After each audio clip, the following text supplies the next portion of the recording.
Hi once again everyone, welcome to the show, and in the studio with me today I have Meng. He's an academic currently and he's lecturing to students at NTU. Welcome to the show, Meng.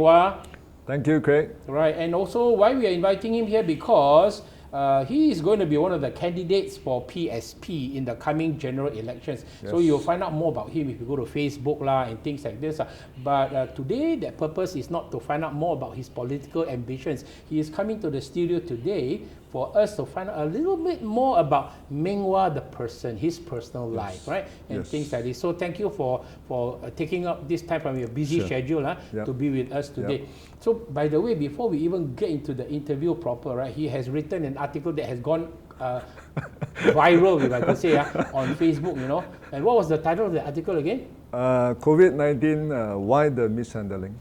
It's called COVID-19, why the mishandling. He became famous, so famous until in the search for Google or somewhere, he was rated quite high up. Everyone was talking about it because, you know, COVID is still haven't totally been settled yet.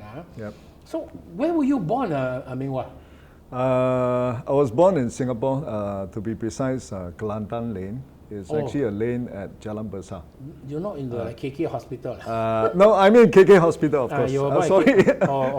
Because some of them were born at home, like got midwife. No. Sorry, yes. I was thinking of my childhood rather than...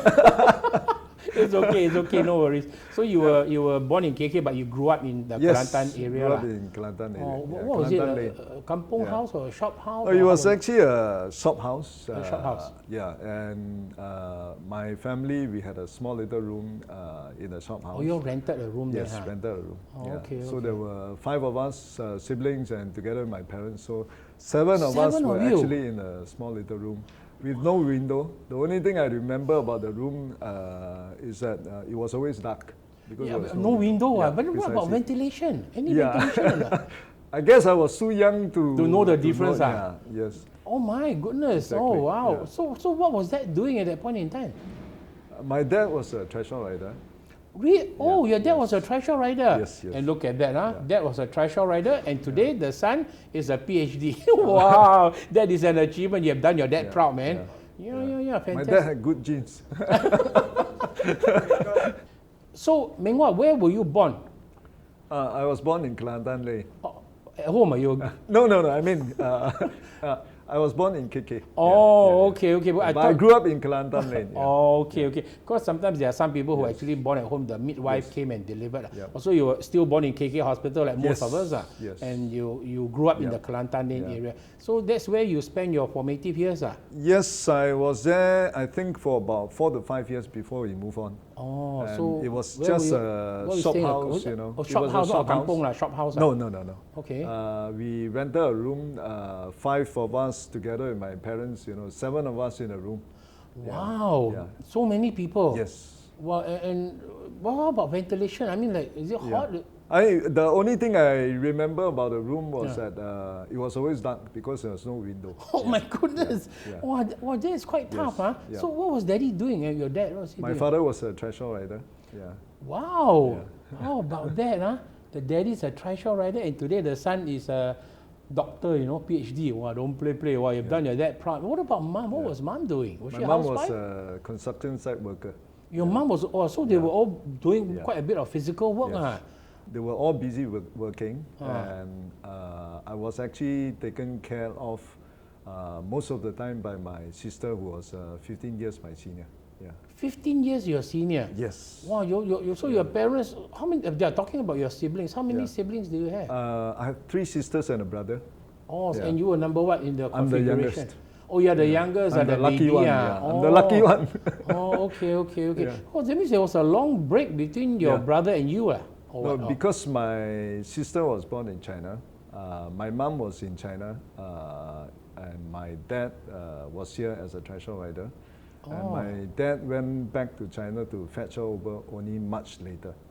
So your eldest sister was born in China. Yes, right. Then eventually then he brought them over here to Singapore. Yes. I see. Wow, that's a very interesting story. So my sister was 15 years my senior. As I said, I remember when I was in Victoria School and my sister passed by to see me and so on. my classmate would say, Ming Hua, your mother is here. Oh, yeah, because, okay, because the age difference, right? Yes. Yeah. They thought that it was my Technically, she mother. could have been your Yes, mother, lah. exactly. Oh, so you must be very close to this sister of yours, or? Of course. Huh? Oh, She's basically, as I said, almost like a mother figure to you, like lah. a mother, yeah. Although she was your Tai Ka Jie. But what is your dialect group, if I may ask? Heng Hua. Heng Hua. Yeah. Is it a bit like Hokkien when you speak it? No, it's quite different from Heng Hua. Siama Belan. Oh, wow. Have you eaten? Wow, a bit, I never heard that one. Because I never had anyone. No, I think there are not too many Heng Huas in Singapore. In Singapore. Today. Yeah. But can you speak the dialect? Oh, I can. I can still speak dialect. Yeah. The Heng Hua dialect. Yeah. Oh, so do you have a large extended family in Singapore? No. Actually, I have no uncle, no aunties. Oh, because they were born in because, China, right? They were all in China. Oh, okay. So every Chinese New Year, we had nowhere to visit, so the siblings would just gamble, play cards. Play cards among yourself. Yeah. I see. So have you all gone back? Do you maintain contact with your relatives in China? Yes, my mom actually went back quite a few times. My dad was very attached to China. You always had that desire roots, to go back, right? So one of the reasons we had a very tough childhood was because my dad sent all his earnings basically back to China to build a big house in China. So right now we have a big house in China. And who owns it? Yeah. Theoretically, I also have a share. Which part of China is this? Heng Hua, Putian. Putian. Yeah, Putian. Oh, okay. Maybe let's come now, because you've also brought some pictures for us to see, right? Yep. Let's just see what's the that's you as a young boy. This is when I was 10 years old. Oh, 10 years old. No baby photos, No. Oh, okay. No worries. So, which primary school did you go to? Kim Kiat Primary School. Kim Kiat, is that school still around? No, it's no more around. Oh, no more already. No more. Okay. Then what about your secondary? Secondary was Victoria. Victoria. Do you have pictures of that? Yes. If we move on, this picture was taken at Hoppa Villa. During those days, every Chinese New Year we would visit a place of interest, and so this is Victoria's. This is Hoppa Villa. Hoppa Villa. One thing good I remember was because it was free entry, right, to Hoppa Villa, right? The Ao brothers, So a lot of people tend to go and visit. And they don't know how many levels of hell, and all those kind of things, 18 level. 18 levels, okay. Okay, let's okay. Oh, who is this? This is my elder sis. Your elder sis? And we were celebrating my nephew's birthday. And which one is you? The one with the one on the right. With the glasses? Yes. Oh, wow. You really look like a Taiyuan, look quite sharp. Okay, let's stay at the next picture you have. This is when I was in Victoria School. I was in NCC. The army thing. Yeah. Okay, what was the highest rank you attained before you? I was a staff sergeant. I see, staff sergeant. I got potential, Then after this, you went to JC. JC. Okay. Let's see what's the next picture you have there. You were talking about your siblings. These are my three sisters. This picture was also taken during Chinese New Year. Outing. Outing to Mount Faber. Okay, so this is a very precious picture. The one on the left, extreme left, is actually my second sis, followed by extreme left. From left to right, second sis, elder sis, and then my fourth sis. Fourth sis. The third is actually my brother, who is not in the picture. My second sis on the extreme left is no more with us. So sorry to hear that. She passed away because of cancer. So this is a very precious one. One of the last few times you all took a picture together in a group. Exactly, right. Okay. All right. So let's see what you have coming up for us next. This is with my daughter. This is your daughter already. How many children do you have? I have only one daughter. No wonder the TFR never increased. All these Singaporeans have one child.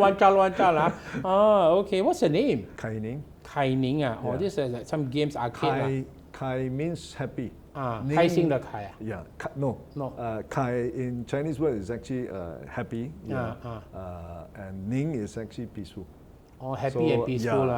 We wanted her to be happy, and to have a peaceful life. Okay. Yes. Must excuse me, I'm Peranakan. So my Chinese 没有水准 one, the standard not good one. Okay. Oh, what's the next picture you have? Oh, this is a. Yeah. Where is this? In Singapore or overseas? This is also taken like the previous one in, I think it was in Genting. No, Genting Highlands. Yeah. So it's like a Yeah. bumper Go-kart, car or yeah, go-kart? go-kart, Oh, yeah. go-kart. Yeah. Okay. Or riding with your daughter. Yes, right. Okay. Let's see what's the next one you have. That is you carrying her? Yes. Where is this place? The Singapore, background is actually my primary school, King Kiat Primary School. Oh. The building was still around. That was quite a few years back when I brought my daughter to visit. Your primary school, huh? What is the building turn into? I see something like. At that time, I think it was used as a civil defense. Oh, okay. Yeah. Okay, so how old was she at that time, your girl? About Tiny? 5. Yeah. Oh, how old is she now? She's 22 now. Oh, wow, that's quite a long time ago. Yes, quite a long time So is she ago, still yeah. studying or graduated She's already? in her final year in NUS doing her psychology. Psychology. Yeah. She's going to do her final year, honors year. Oh, wow, so the fruit don't fall too far from the tree. Clever father, daughter so clever. Oh, okay, let's... And there you are. Oh, you're really very close. Your girl is very... So she's really a daddy's girl. Yep. I noticed earlier that the photos you had a bit of a moustache. Right, yeah. Yeah, reminds me of this actor called Charles Bronson. Charles Bronson. Or Magnum P.I., the guy with this thick... Because normally Asian men don't have a thick moustache or much facial hair. Yes. Okay, let's look at the next one. This, wow. Oh, and then talk about the moustache again. Oh, okay. Where was this? Some jungle somewhere? This is taken at Mount Sophia. Mount Sophia, yeah, okay. Mount Sophia in Malaysia. Oh, Mount Ophir, is it? Yeah, Mount Mount Ophir, Ophir, in Malaysia. In Malaysia. Still lean and trim, still very lean and trim. Yes. Oh, but you look there like very super fit, no? Oh, let's see what's the next picture here's coming up. Yeah, Mount Ophir also coming down. Oh, wow, rappelling, Wow, quite cool, man. Well, you had a quite outdoor person. I mean, looking at you, I would not have guessed that you were actually, such an active outdoorsy person. I'm a very outdoor person. Oh, okay. But I mean, looking at you now and then knowing that you are, lecturing and all these things, like I would have expected you to be a bit more bookish and things like you this. can still read when you're outdoor. Because, a bit...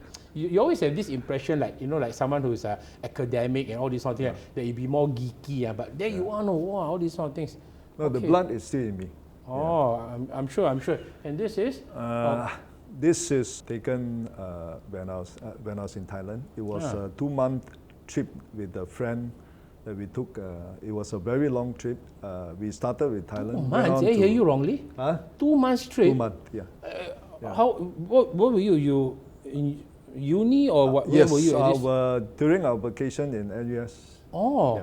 We flew over to Nepal. Oh. Yeah, oh, and wow. trekked around Nepal for about almost 3 weeks, and then took a jeep to Tibet, then flew over to China all the way down to Hong Kong back to Singapore. Wow, it was a long that's trip. a journey, man. That's a journey. Yeah. So is there any photos of that? Yes, you see it. This is crossing a river.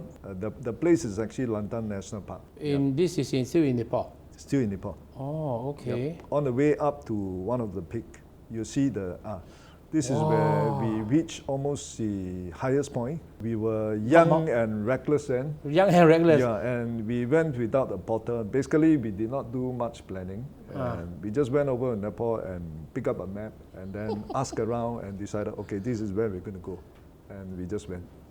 Then what about the appropriate clothing and everything? If you look at a picture, you see me in very simple gear, with normal like running a tracksuit shoes. like that only. Yeah. Wow, So it's cool, right? As I said, we were young and reckless then. Oh, born to be wild. But I'm glad I did it. Yeah, of course, on did hindsight, right? Yes, Yeah, you're of glad course. you did it, right? Yeah. Oh, but it was very tough, cool. but I'm glad I did it. You survived it, lah. Yes. I mean, I guess at this sort of place, you're worried about frostbite or, No, actually, it wasn't that bad. As I said, we were young then. Tough lah, y'all were tough lah. And we were, at one point, because we were walking in snow, I was actually using plastic bag to cover up my shoes. Wow, you are one tough guy, man. Yeah. Oh, no wonder, like I said, look at Charles Bronson. Oh, what's this? Okay, where was this is from Nepal. We crossed over to Tibet. What we did was we rented a jeep that came with a driver. Oh. The journey was about 800 kilometers. Wow, that's quite far. Yes. But it looks very dry. Is this like desert, but yet you see snow cap? Mountains in the background. Yes. In fact, along the whole way, you don't see much vegetation. Yeah. Yeah. How high up was this? This is at least 3,000 to 4,000 meters. Oh, no wonder there's no trees. No it's trees, above the tree no line vegetation, already. basically, right? Oh, okay, okay. But it looks so dry. Okay. Yes. Where is this? This is in Tibet, Lhasa. Oh, is Lhasa the capital? Yes, of Tibet. Oh, it looks quite hot there. You already like wearing Bermudas, right? Yes. Oh, you really look like a rugged, tough guy, man. Okay. How was the food there at that time when you were there? It was very simple food then. There were not too many restaurants to choose from. Yeah, I can imagine in those days. And this? And this is in one of the small little village called Songpan. But the words are in Chinese, there's a good story behind this actually. There's an interesting story behind this. What we did was from Chengdu, we went up to Jiuzhaigou. With a bunch of Hong Kongers. They rented a jeep and they invited us along. So the trip up there was okay. But on the way down, before we could go down, the road was swept away by heavy rain. Oh my God! So we were trapped at this Songpan Xian.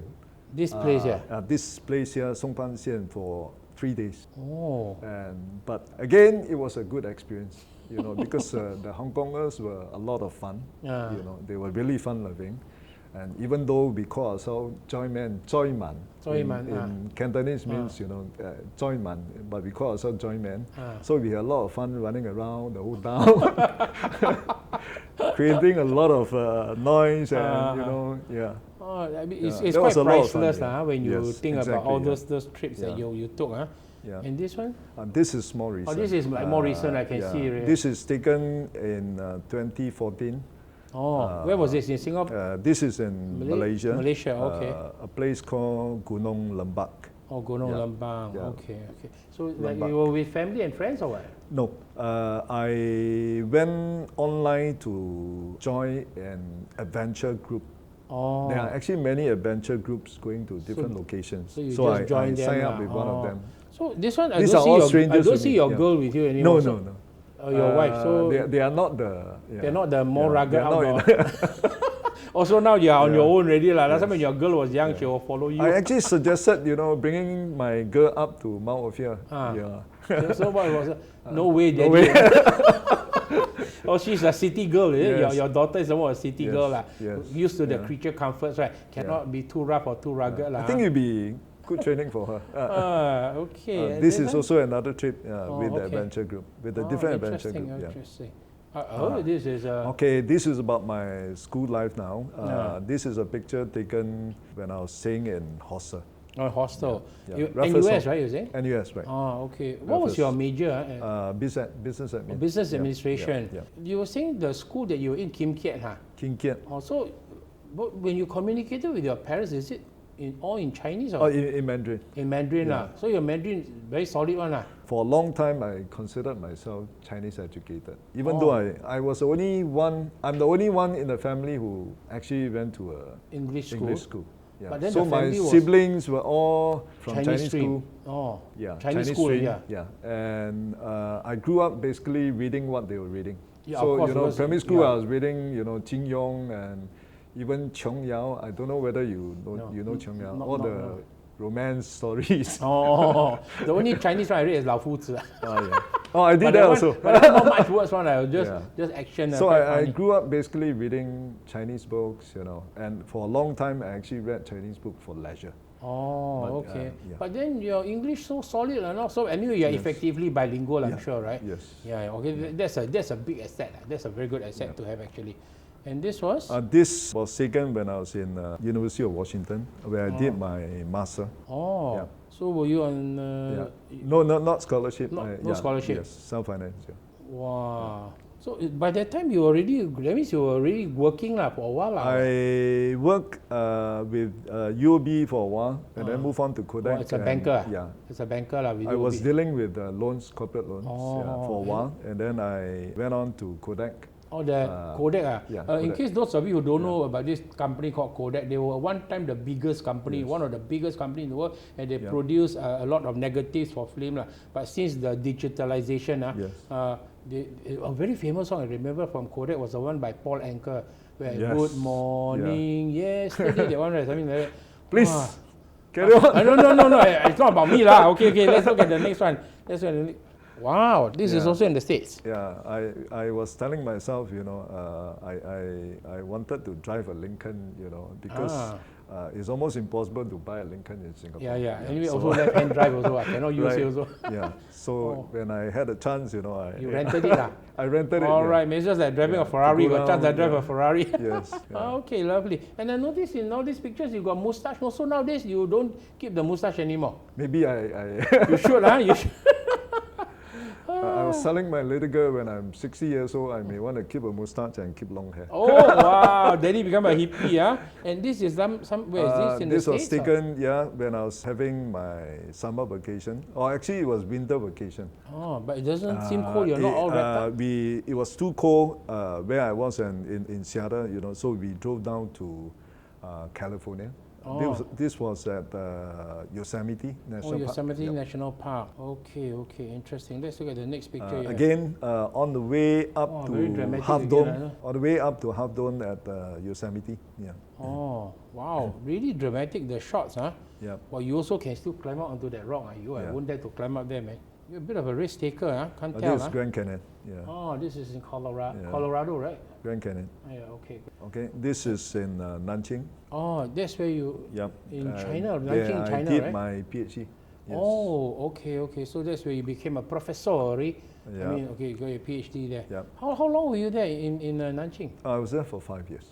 Wow. Yeah. 5 years, quite a long Yes. time, huh? Yep. On your own steam also, no scholarship, No nothing. scholarship. Right. Wow. See, why? I mean, that's another story, or the Chinese government was actually offering scholarship, but there was an age limit.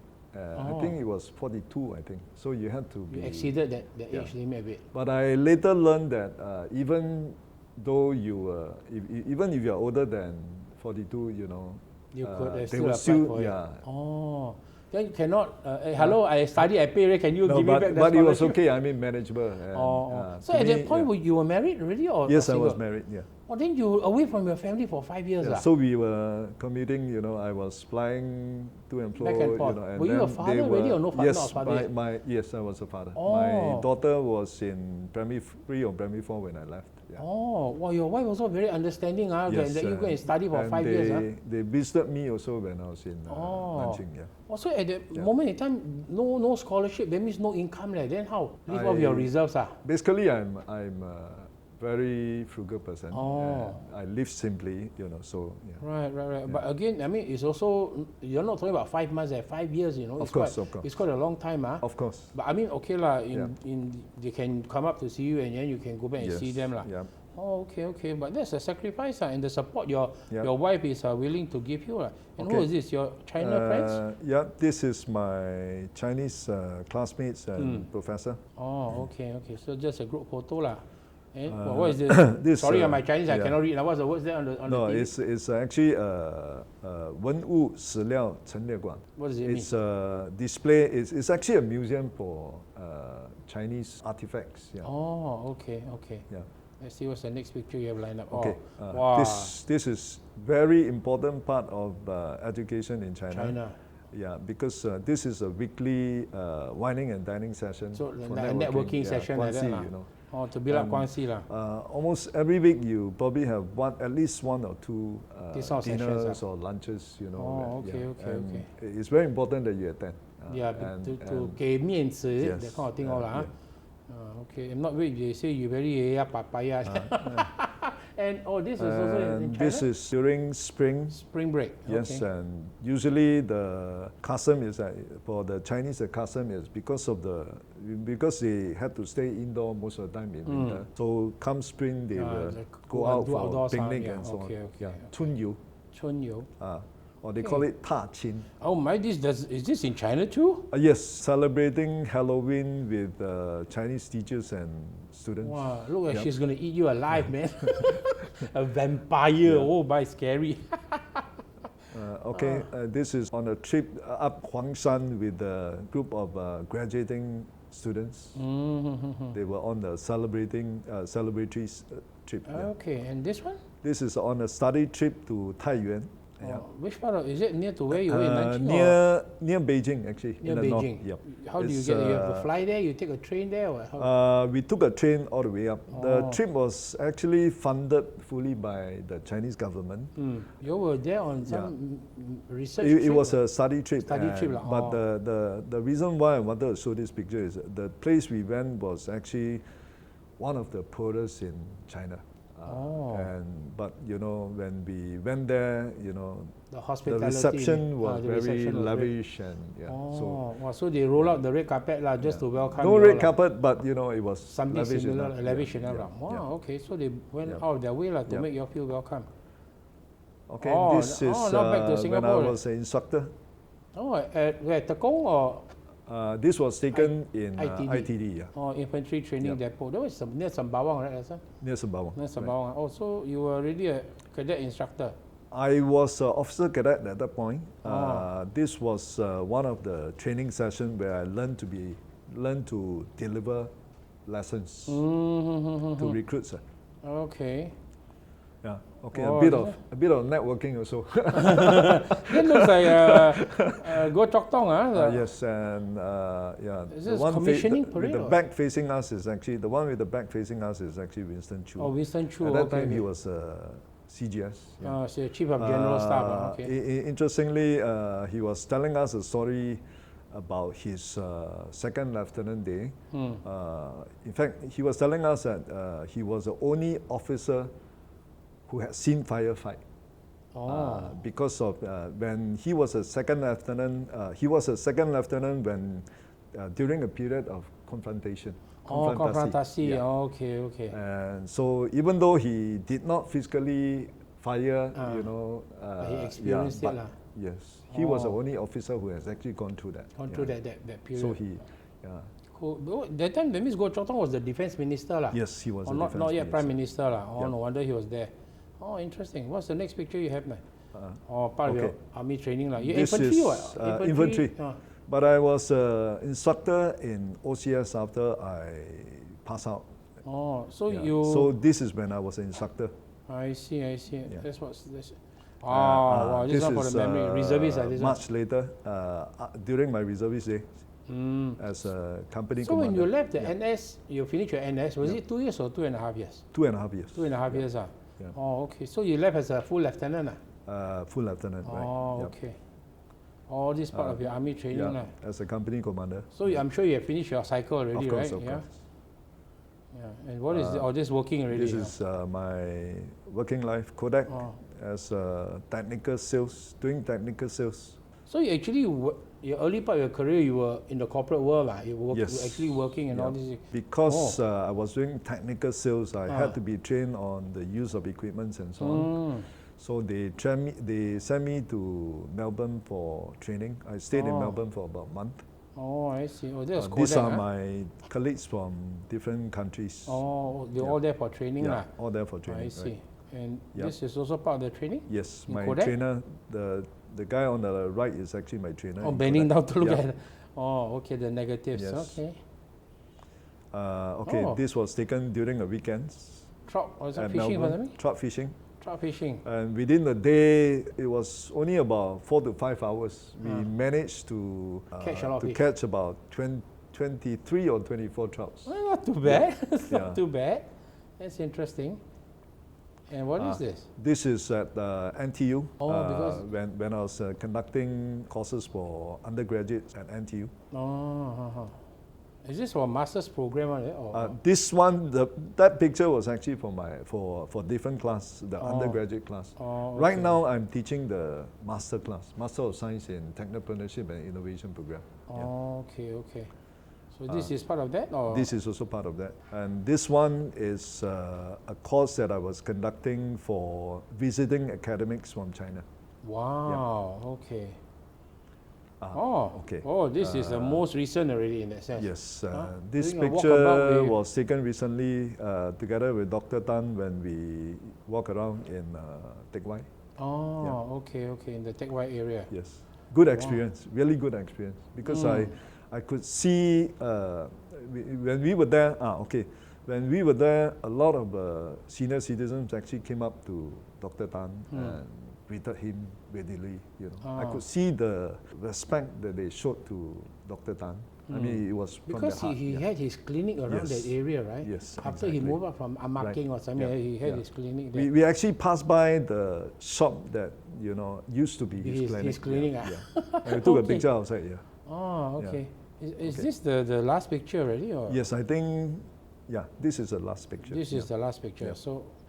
Okay, very interesting. Okay, we're coming towards the end of this, but looking at you, I was thinking that stereotype, right? People say you're an academic and then you're lecturing now to master students, all this. So you think that, I mean, if I hadn't known that you went and did all those those tracks, journey, I would never have imagined someone like you to be so outdoorsy and physically challenging and everything, So sometimes if you don't ask and you don't talk about it, you'll never realize the background of a person. So you do like challenges and pushing the boundaries for yourself.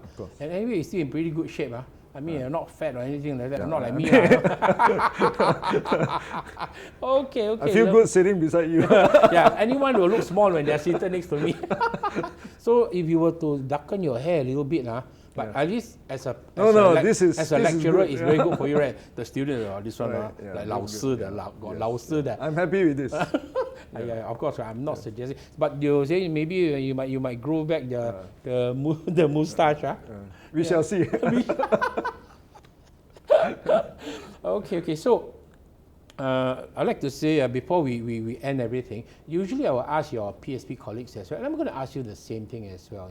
What will you be able to share with us some of your hopes, your dreams, and your aspirations pertaining to your own family and also for our country, Singapore? And end up by sharing with us also why you joined PSP. What was it that compelled you to join PSP? I'm looking into the future and I'm worried for my daughter. Or more generally, I'm worried for the younger generation of Singaporeans. They have not enjoyed the fruit of success, of past successes, Singapore past successes. But the system is such that they have to bear the cost. I mean, I give you an example of public housing. Right now, the moment they buy a public housing, they have to assume a very heavy loan. You're talking about HDB, HDB, public housing. Okay. I mean, my aspiration, not only for my daughter, I mean, but all also for all Singaporeans, especially going forward for younger generation. I think we need to seriously look at the system that we have now. I think it's not very fair to enslave them to a future that that doesn't give them the flexibility to do what they want. And most of them will be working very hard just to pay off the housing loan. It's quite incredible right now, the public housing. Right. So I guess, if you were to ask me, I think this is one of the major issues that I think need to be resolved, because if not, then, we are not going to have a vibrant younger generation to drive Singapore. Because they'll be saddled with this debt, right? Yes. And already we are seeing this happening, right? I mean, currently in Singapore, where people have paid so much for housing until there is no money left for their daily needs in retirement years. Exactly. I mean, we have one of the highest GDP per capita in the world, and we have one of the highest saving rates in the world. I mean, you high income, high saving rates, you should have enough to retire. But oddly, bo gao. Bo gao lah. So where something went wrong somewhere, right? Where does the money go to? Yeah, where did the money go to? So, went to the Cheng Hu. Well, the money has gone somewhere. I mean, you see, the problem I find that was that because a lot of people use their CPF, which is supposed to build up a nest egg, right, for cash for liquidity. But then when they buy the house, they don't feel it first, right? Because they say it's a 20, 30 year mortgage that they have to pay. So every month just take loan, everything take, but then there's no chance for that capital to grow. So it's not a very fair. Then how do you? I mean, can you share with us how to resolve something like that? It's like I think there are many ways to resolve this, and that's the reason why I'm stepping up. To I would love to propose some possible solution. And I'm not saying that my solution is the best or it's definitely going to work, but at least we're going to debate about this openly, you know, and maybe from the debate, you know, something good will come out of it. A better solution may emerge. Right. But at least we have to talk about it openly, you know, debate about it, you know, and so that's a key reason why I'm doing this. Is that one of the reasons why you decide to step up and join politics, and in Of course. particular with PSP? I mean, I went to China to do my PhD, not to learn about Singapore, but actually to learn about China, and the plan is actually to further my interest in China. You know, but just happened that, you know, when I was in China, you know, my professors and my classmates, they were very interested in knowing about Singapore. And the more they asked about Singapore, the more I realized that, hey, you know, something is not right. Up to the point of 2008, I was still defending many of the policies. But the more I read about it and the more I researched and so on, I realized that, you know, something was not right. So when I came back, when IPS, Institute of Policy Studies, invited me, you know, to do policy studies and so on, I joined them with the objective of doing research on income inequality, public housing, and development of SMEs and so on. Yeah. So you have done a lot of research. You have the data. You're not just like people feeling only. Like you have. I mean, if you are interested, I published my writing on the website www.tanmenghua.com. You know, and www.tanmenghua.com. I mean, if you are interested to know more about my research finding, you know, go read it up on the website, you know. But I have continued with my research since 2010, you know. So it's a good 10 years already, of reading and writing, you know. So you I presume, I mean, academic yes, background, course, right? You back up your thing with statistics, with facts, with data and everything lah. As the Hokkien lang kong 无聊的啦, just Okay, excellent. So interested again? Is it a blog or website? No, it's a website. So it's a www.tanmenghua, that's TANMENGWAH.com. Wow, that's all the resources will be there lah. Actually, I did not publish all my writing. So I only published my writing on inequality in Singapore, various issues and so on. And then another half is actually my research on China, which was actually my original purpose of going to China to do my PhD. So so I did a bit of writing on China also. Okay, excellent. So thank you very much, Meng Hua, for coming into the program and sharing with us all your thoughts and things like this. And I truly believe that you know, when the GE comes around, and I hope the people, wherever they are going to be standing, will give you the support, and you will be able to bring some good changes to the Singapore system, you know, because they always say that, you know, in the past, opposition members are like more standard lah, you know, they're not so good lah, you know, those sort of things. But I think your credentials are rock solid lah, so you won't just like talk nonsense, you will back it up and everything, and hopefully open up the discussion that not only the incumbent knows all the best solutions for all Singaporeans going forward. And together with Dr. Tan Cheng Bock, I hope to see as many of you as possible march into Parliament and make the debate in Parliament a lot more lively. As Dr. Tan said, if you don't get voted in, you talk so much also bo yong one, waste time, right? Okay, excellent. So thanks again, my friend. Thank you. And thank you to all the viewers for tuning in to this one-to-one interview that I just had with Tan Meng Hua. Thank you very much, and we'd like to say goodbye.